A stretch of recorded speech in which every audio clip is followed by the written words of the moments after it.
Edward, I'm Edward and this is my wife, Margaret. We've been married for 60 years. And before you scroll away, before you think this is just another sweet old couple sharing nostalgia, let me stop you. What we're about to tell you. We wish someone had whispered it to us on our wedding day in 1964. These aren't small missteps. These are the cracks that almost split us apart. If you're married, or hoping to be one day, you need to hear this. Margaret, when Edward says almost, he means it. There were years I honestly wasn't sure we'd make it to the next anniversary. People look at us now and assume it's been steady and easy. 60 years sounds like we mastered it early. We didn't. We made mistakes that cost us closeness. Years we can't reclaim. Moments we let slip through our fingers. But we learned. And that's why we're telling you now. Edward, for the first 15 years I kept a silent tally in my head. I handled the yard, the repairs, the bills. Every time Margaret asked for more help, I'd think, do you not see everything I already do? I never said it outright. But resentment has a way of speaking without words. Margaret, and I had my own mental ledger. I cooked every meal, raised 3 children, managed schedules, stayed up through fevers, cleaned, organized, remembered birthdays and anniversaries for 2 families. When he came home exhausted and complained, I burned inside. But I didn't speak. I just added it to my list. Edward, that quiet accounting poisoned us. Marriage isn't a business deal. It isn't 50-50 down to the last chore. Life moves in seasons. Sometimes one carries more. When I was injured in 1983 and couldn't work for months, Margaret carried everything. Double nursing shifts. Kids. Me. There was no keeping score then. And years later, when her health faltered, I carried us. But we wasted too many years measuring instead of partnering. Margaret, the turning point? Our oldest daughter once asked, do you and Dad even like each other? That question pierced me. We loved each other. I believe we always did. But we had become so obsessed with fairness that we forgot teamwork. I stopped counting. Slowly. And Edward followed. Edward, Margaret plans everything. Lists, schedules, calendars filled weeks in advance. She needs structure. I've always been the opposite. More spontaneous, more relaxed. And we fought about it for decades. She thought I was careless. I thought she was rigid. Margaret, I truly believed if I explained myself better, or got frustrated enough, he'd transform. Why can't you be more organized? I'd ask. And he'd fire back, why can't you loosen up? We were trying to reshape each other. And that never works. It only makes both people feel unseen. Edward, the shift happened when we stopped labeling our differences as flaws. Her planning gives her peace. My spontaneity gives me joy. Now she handles the big plans and finances. I bring surprise, flowers, short trips, unplanned laughter. We stopped fighting each other and started balancing each other. Margaret, I'm guilty here. I avoided conflict. Small hurts, small irritations, I swallowed them. It's not worth arguing. I tell myself. But unspoken feelings don't disappear. They stack up. Until one tiny thing tips everything over. Edward, I once forgot to buy milk. Just milk.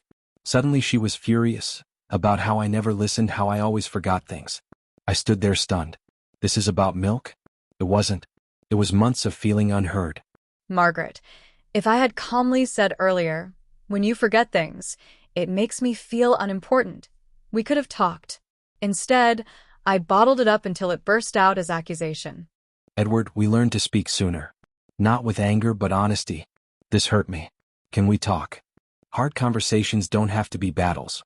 Often they're just overdue truths waiting for air. Edward, the scariest part? It happened slowly. No big fight. No dramatic decision. Just gradual fading. Romance dimmed. Curiosity vanished. Effort declined. Comfort turned into complacency. Margaret, what jolted us awake was watching close friends divorce after 38 years. Everyone was shocked. But she later told me, we were fine. Just fine. Not joyful. Not connected. Just existing side by side. And that terrified me. We realized fine is not the goal. Connection takes intention. We started dating again. Asking real questions again. Choosing each other again. Edward, here's the hardest truth. Love alone won't carry you through 60 years.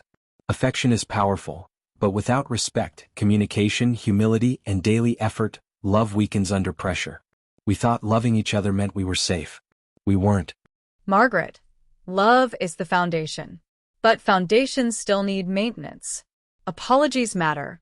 Forgiveness matters. Showing up matters. Some days you won't feel romantic.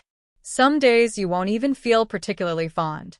But commitment is choosing each other anyway.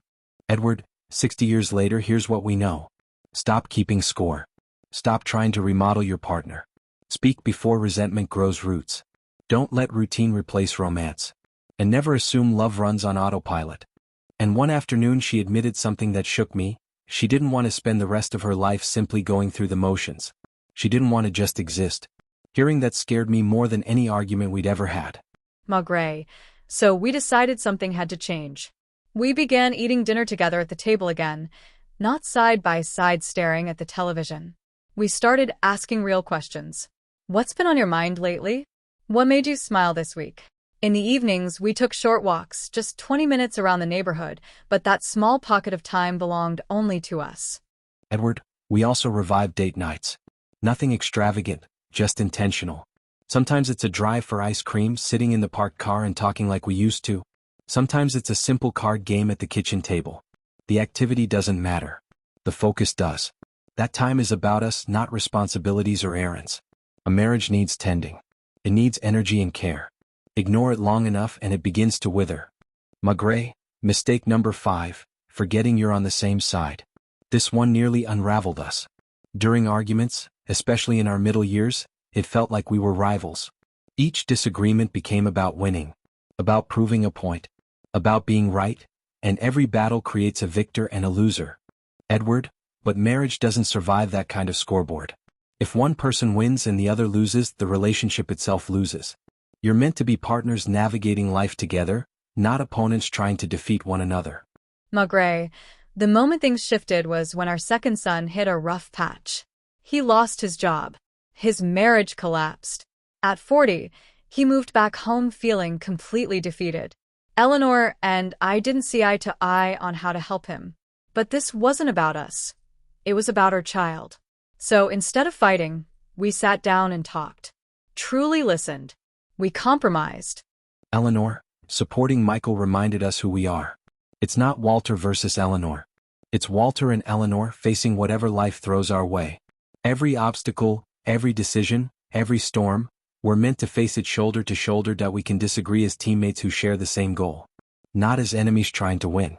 Margaret, when you remember you're on the same team, arguments transform.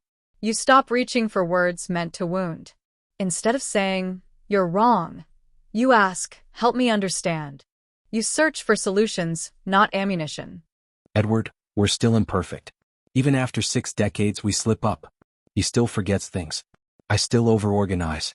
Sometimes we catch ourselves falling into old habits. But now we recognize it. We pause. We adjust. And every day we consciously choose each other. Margaret, if I could sit down with my younger self, I'd give him 5 pieces of advice. Don't keep score. Accept her as she is. Speak the hard truths before they erupt. Never stop courting your wife. And always remember, you're playing for the same team. Edward, 60 years is a lifetime. We've said goodbye to friends. We've raised children. We've endured heartbreak and celebrated triumphs. We're not the same people we were in 1964, but we've grown side by side. And that has made all the difference. Margaret, this space is filled with people like us, sharing lessons carved from decades of living. 1339. If something we said resonated with you, consider subscribing and turning on notifications. Leave a comment and tell us which mistake felt closest to home. Tap the like button.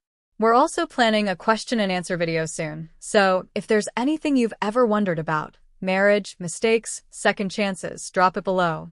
We'd love to respond. Edward, we won't be here forever.